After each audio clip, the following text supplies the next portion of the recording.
ছেলেকে বলতে বলেন, এখানে এসে দাঁড়াই আব্বা, তোমরা একটা ছেলে এসে বলো যে ব্রাজিল আর্জেন্টিনার খেলোয়াড়ের সাথে আমাদের ধর্মীয় সম্পর্ক কি?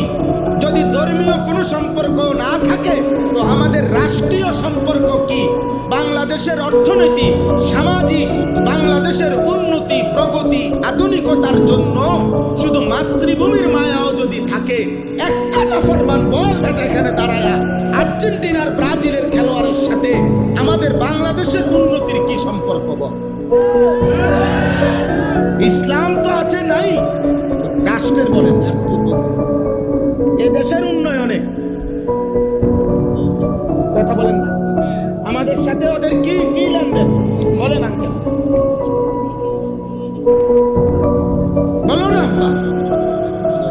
হ্যাঁ, একটা কথার বুঝায় কও যে একটা যুক্তি তো থাকবে। হুজুর, এই ফুটবল বিশ্বকাপে যদি আমরা ব্রাজিল এবং আর্জেন্টিনার পক্ষে ব্যাপক লাফাইতে পারি, বিনিময়ে ওই দেশের লোকেরা যদি আমাদের প্রতি সন্তুষ্ট হয়, তাহলে আমাদের দেশের রেমিটেন্স বেড়ে যাবে, আমাদের দেশের তেল বেড়ে যাবে, আমাদের দেশের উন্নতি বেড়ে যাবে। একটা কিছু তো হবে, সেটা কি?